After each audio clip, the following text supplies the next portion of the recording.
Line of কন্ট্রোলে 4 দিনের রুদ্ধশ্বাস লড়াইয়ে বিশ্ববাসী নজর কেড়েছে জে-10C মাল্টি-রোল ফাইটার জেট। 3টি রাফাল যুদ্ধবিমান গুঁড়িয়ে দেওয়ার অন্যতম দাবিদার চীনের এই মারণাস্ত্র। তবে এতে কিছুটা চাপা পড়ে গেছে বিমানে ব্যবহৃত মিসাইল PL-15। আন্তর্জাতিক বিশ্লেষকদের দাবি 3টি রাফাল সহ ভারতের 5টি যুদ্ধবিমানকে ভূপাতিত করেছে চীনের বিশেষ এই মিসাইল, যা ব্যবহার করা হয় পাকিস্তানের ফাইটার জেটে। এয়ার টু এয়ার মিসাইল এতটাই কার্যকরী যে পিপলস লিবারেশন আর্মির এয়ার কমব্যাট পরিকল্পনার হৃৎপিণ্ড হিসেবে কাজ করে এই ক্ষেপণাস্ত্র। চীনের সরবরাহকৃত হৃৎপিণ্ড নিমিষেই ধসিয়ে দিয়েছে ভারতের ফ্রন্টলাইন। তাহলে মিসাইলটির উন্নত সংস্করণ কেমন তাণ্ডব চালাবে তা একবার কল্পনা করলে গা শিউরে উঠবে ভারতীয়দের। তবে এই দুঃস্বপ্ন সত্যি হতে চলছে আর কয়েকদিনের মধ্যেই, কারণ শীঘ্রই পাক বিমান বাহিনীতে যুক্ত হবে PL-17। সম্প্রতি ডিফেন্স সিকিউরিটি এশিয়ার প্রতিবেদনে উঠে এসেছে এই তথ্য, যেখানে উল্লেখ করা হয় চীনে মিসাইলটিকে PL-XS বা প্রজেক্ট 180 হিসেবে অভিহিত করা হয়। PL-17-এর রেঞ্জ প্রায় 400 কিলোমিটার, যা PL-15-এর চেয়েও 100 কিলোমিটার বেশি।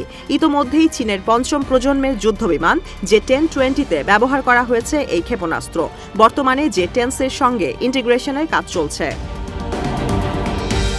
Inertial navigation system INS, GPS ও উচ্চ শক্তিসম্পন্ন ASE রাডার মিসাইলটিকে দৈত্যে পরিণত করেছে।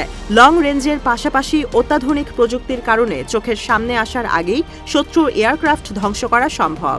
এ কারণে পিপলস লিবারেশন আর্মির আকাশ পরিকল্পনার মেরুদণ্ড হিসেবে বিবেচনা করা হয় PL-17-কে।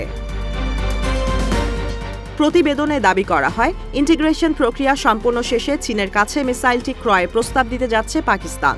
ইসলামাবাদের জে-10C ও JF-17-এ ব্যবহার করা যাবে এই ক্ষেপণাস্ত্র। পাশাপাশি শেহবাজ শরীফ প্রজন্মের ক্রয়ের পরিকল্পনায় থাকা 5ম প্রজন্মের জে-35-এর সঙ্গে PL-17 তৈরি করবে ডেডলি কম্বিনেশন। এর আগে পেহেলগামে হামলার কয়েকদিনের মধ্যেই পাকিস্তানকে PL-15 air to air missile সরবরাহ করে চীন। মূলত প্রতিরক্ষা অংশীদারদের রপ্তানির ক্ষেত্রে PL-15E সরবরাহ করে বেইজিং।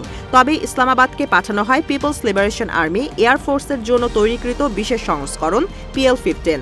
আর বর্তমানে পত্রিকার পাতা, টিভি সেট ও ইন্টারনেটে ঘুরছে এর সক্ষমতার জয় জয়কার।